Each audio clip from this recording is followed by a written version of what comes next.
안녕하세요. 어쩌라고 심리학의 이배용입니다. 오늘은 여러분들과 함께 즐겁고 재밌는 친구들을 소개할까 합니다. 이 친구의 이름은 카페, 이 친구의 이름은 테라입니다. 여러분, 이 새들은 흑문조라는 새인데요. 사람 손에 의해서 이유식을 먹고 자라났기 때문에 저하고 너무 친한 친밀감이 형성되었고, 서로 제가 이 친구들한테 매일매일 사랑한다는 표현을 많이 하거든요. 그로 인해서 저와 아주 밀접한 관계를 형성하고 있는 문조 친구들입니다. 카페 테라. 오늘 방송은 이 친구들과 함께 해보려고 그러는데, 여러분, 오늘은 우리가 커플들이 어떻게 의사소통을 하는가, 가장 좋은 의사소통 방식은 과연 무엇인가, 이런 주제로 여러분들하고 한번 이야기를 해보려고 합니다. 자, 보통 커플들이요, 대화를 하고 또는 싸움이 막 일어나고 할 때 잘 보면 대다수의 커플들이 가장 강조해서 하는 이야기가 뭐냐면, 야, 우리는 뭔가 소통이 안 돼. 우리는 대화가 안 돼. 쟤하고 대화하고 있으면 답답해. 쟤하고 말하고 있으면 막 심장이 터질 것 같아. 막 이런 얘기들을 많이 해요. 너무 깝깝하고 답답하다는 얘기죠. 그리고 서로가 서로를 이해 못한다는 얘기들을 참 많이 합니다. 왜 이렇게 커플들이 서로 의사소통에 문제를 갖고 있을까요? 저는 여러분들 커플 간의 의사소통에 무엇이 문제인가, 이런 걸 갖고 한번 생각해 보는데요. 의사소통 방식에는 다양한 의사소통 방식이 있습니다.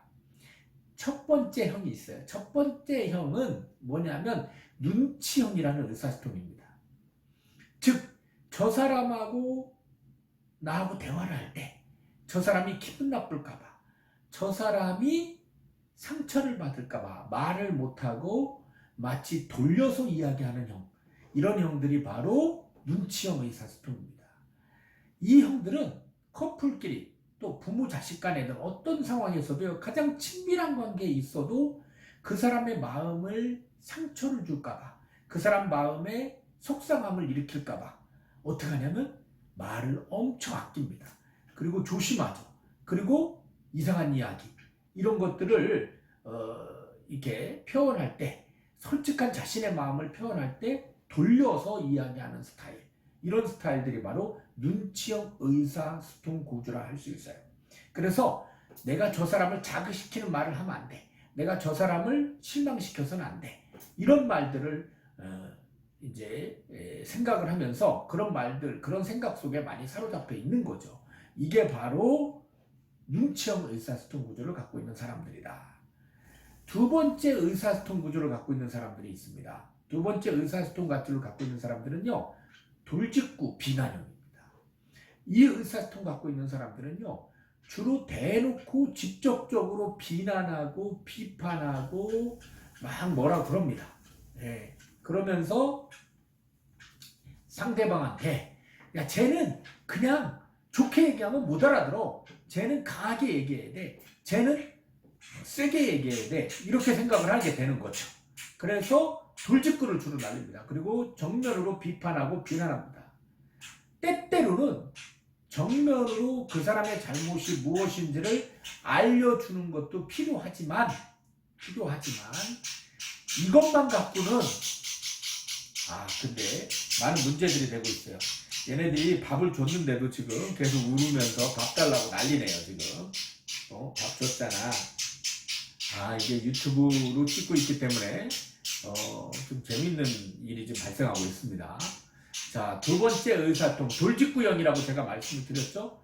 그래서 돌직구로 직접적으로 비난하고 비판하는 형이 생겼다, 우리가 이렇게 얘기해 주는 거죠.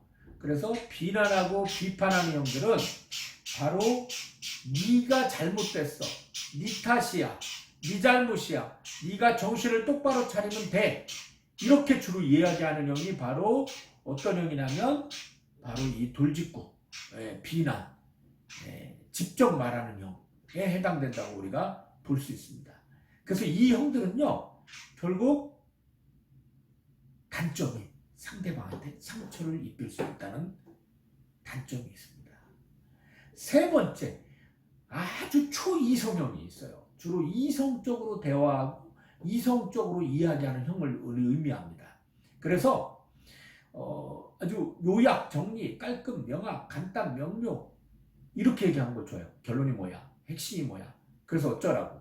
뭐 주로 이렇게 얘기를 하는 거죠. 그래서 이 초이성형은요, 군더더기 말 싫어해요. 그래서 내가 뭘 해야 돼?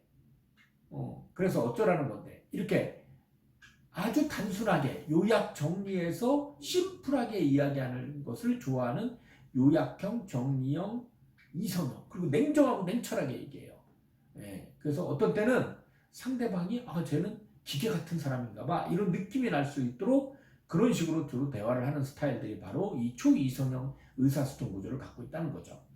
그리고 또 한 가지 정말 재밌는 의사소통 구조 한 가지가 있는데 그게 바로 뭐냐면 산만형입니다. 산만형. 이 산만형 의사소통 구조를 가진 사람들은요, 자기 자신에 대해서 자기 의견을 얘기할 때 아주 강하고 세게 얘기하면서 또 막 자기 감정을 섞어서 주저리 대화하는 스타일 있죠. 이거를 주저리 대화형이라고도 해요.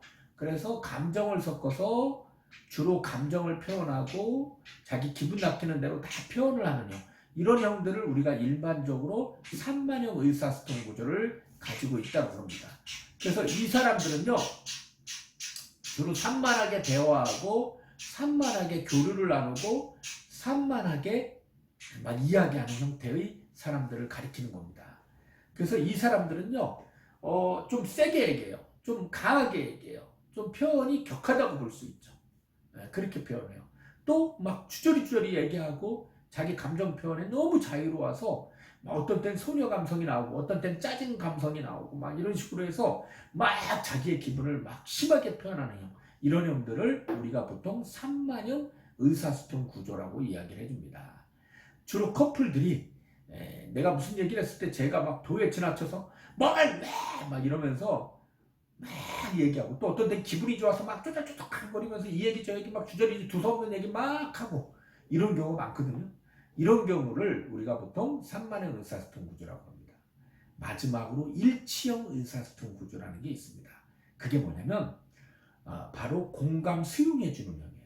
그래서 상대방이 무슨 얘기를 했을 때 그것을 잘 이해하고 그거에 대해서 잘 알아듣고 그리고 그 사람의 감정을 읽어주는 대화. 그랬어? 힘들었어? 짜증났어? 속상했어? 화났어? 그랬구나. 이렇게 표현해주는 형. 이런 형들을 우리가 보통 일치형 의사소통 구조를 갖고 있는 사람들이다라고 얘기를 해줍니다. 그래서 우리가 보통 이 대화를 나눌 때 커플들끼리 대화 나누는 걸 보면요, 이 눈치형 의사소통 구조를 갖고 있는 사람들이 의외로 많습니다. 그래서 내가 상대방을 자기시키는 말을 하지 않겠다 해서 일철 말 같은 걸 안 해요. 그러다 보면 서로 어떤 마음 상태인지 서로 어떤 기분 상태인지를 알지 못하게 되는 거죠. 그래서 서로 싸우게 되는 그런 경우가 있죠. 자, 지금 우리 이 새가요 찍찍찍찍 거렸죠. 제가 똑같이 찍찍찍 해보겠습니다.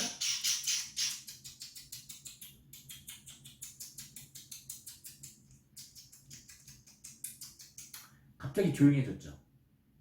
제가 이 말을 하면서 사랑해 알았어, 너 좋아해 라고 제가 이렇게 하겠습니다. 바로 이게 일치형이에요. 새가 짖을 때 똑같은 감정 상태로 되돌아가서 네가 힘들었구나, 네가 놀아주길 바라는구나, 알았어, 난 널 사랑해, 내가 너하고 놀아줄게, 가끔 이렇게 해주는 거죠. 그랬더니 얘가 막 짖다가 지금 끝쳤잖아요. 이런 것들이 일치형 의사소통 구조라고 보통 얘기를 해줍니다. 그래서 상대의 마음을 수용하고 공감해 줄 수 있는 의사소통을 가질 때 아주 좋은 커플 관계가 될 수 있다. 그래서 내가 돌려서 말하고 막 직설적으로 말하는 사람들, 또 돌려서 말하는 사람들, 또 막 이성적으로 초이성적으로 냉정하게 말하는 사람들, 또 내 여자친구가 산만하게 주저리 얘기하는 사람들이 있고, 그렇지만 정말 우리가 좋은 의사소통 구조, 커플끼리 싸우지 않고 좋은 관계를 형성할 수 있는 방법은 바로 뭐냐? 바로 상대의 감정을 읽어주고 자기 화났구나, 속상하구나, 자기 짜증났구나 이렇게 표현해주고 그리고 감정을 이해해주는 의사소통 구조가 가장 중요하다고 볼 수 있습니다. 그래서 서로 이 대화가 안 돼서 싸우는 경우가 많이 있는데, 우리가 이렇게 잘 보면 어떤 학자들의 연구 결과에도요, 직설적으로 비난하고 막 이야기하는 그런 돌직구형 커플 관계에 도움이 안 됐습니다. 그리고 우회적으로 얘기하고 돌려서 얘기하는 형, 이것도 별로 커플 관계에 도움이 안 됐어요. 그런데 커플끼리 솔직하게, 다정하게, 무슨 문제에 대해서 이야기를 다가갈 때 많은 관계 해결점들이 찾아지더라. 또 그 사람의 감정만 읽어줘도 모든 문제 해결이 잘 이루어지더라. 여러분은 수용 공감의 의사소통 구조를 갖고 있습니까? 아니면 여러분 돌려서 막는 그런 의사소통 구조를 갖고 있습니까? 돌직구식의 비난형 의사소통 구조를 갖고 있습니까?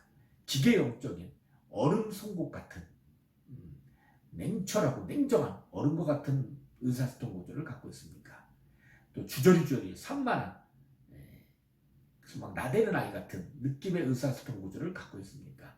여러분, 다 각각의 좋은 장점들도 있고 단점도 있지만 진짜 좋은 대화가 되려면 상대의 감정을 이해하고 상대의 감정을 다시 한번 읽어주는 거. 내가 늦게 와서 무척 화가 났구나. 내가 늦게 와서 많이 기다리다 지쳤나 보다. 미안해. 이런 의사소통 구조 정말 좋습니다. 상대방이 또 이렇게 공격하시죠. 미안하다고 내가 이렇게 공격할 수도 있어요.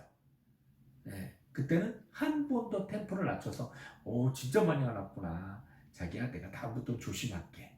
이렇게 하고 넘어가면 두 번째까지 하는 남자들 또는 여자들은 별로 없습니다. 여러분, 이렇게 해서 여러분의 좋은 커플 관계 더 만들어 가보시고요. 제가 오늘 저희 카페 테라와 함께 했는데요. 약간 소음도 나고 시끄러운 면도 있었지만 신기하죠? 제가 이렇게 해줬을 때 이 친구들이 너무 조용했습니다. 여러분, 의사소통은 이렇게 새들과도 소통을 나눌 수 있어요. 바로 마음을 읽어주는 거죠. 사랑해, 사랑해. 네. 아주 저를 쳐다보면서 너무 사랑스러운 눈빛으로 쳐다보는데 우리 카페테라가 앞으로도 저는 이 친구들과 행복하고 즐거운 삶을 살아가도록 하고 좋은 의사소통을 나누겠습니다. 여러분, 다음에 만나요. 어쩌라고 이배우